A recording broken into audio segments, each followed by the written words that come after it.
Look what I got! I just bought a used Metabones Ultra Speedbooster. And I'm already using the Roxsen / Camdiox Speedbooster for many years now, since it came out. So let's try them out and see which one of the two is actually better. So for the first test I made this test wall and I put on this measuring tape so we can see the sharpness from corner to corner. To test the speed boosters I'm gonna use my GH5 with a small HD monitor and on a Miller tripod. So for the first test we're gonna use a Canon FD 70mm f4. And let's first mount the Metabones.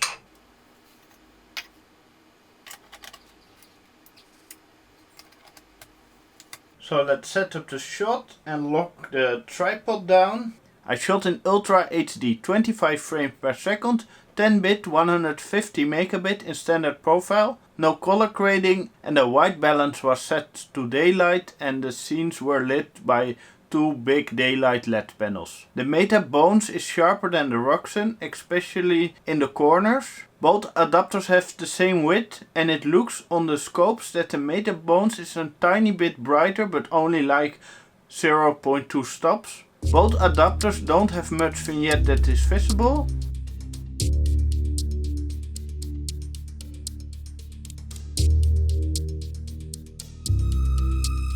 In the test chart you see a lot of chromatic aberration. I think it is the lens, the 70mm f4 is an ultra wide lens. So let's do the next test with another lens.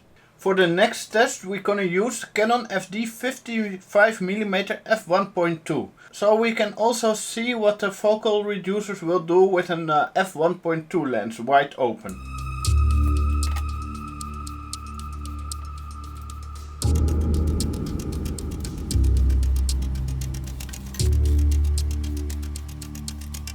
The next test is this test charts at f1.2, f2.8 and f8. With the Canon FD 55mm f1.2 the Roxsen is really soft and a lot of chromatic aberrations even on 2.8. The Roxsen isn't that great and a lot of green chromatic aberration. The next test is with a Canon FD 200mm 2.8 at 2.8 and 5.6. And this test is more a creative test with some colors and some lights in the background instead of a test chart.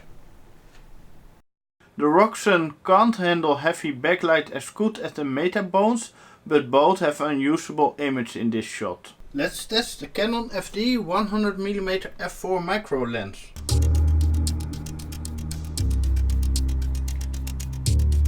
Both lens adapters work fine with the Canon FD 100mm macro lens.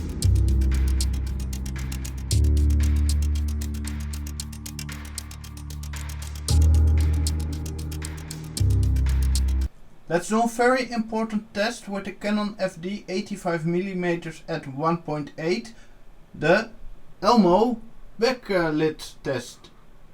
I never seen the blue dot problem on the Roxsen in my footage, and here in heavy backlit situation the Metabones performs better, so let's see if we can find the blue dot or is it just flaring.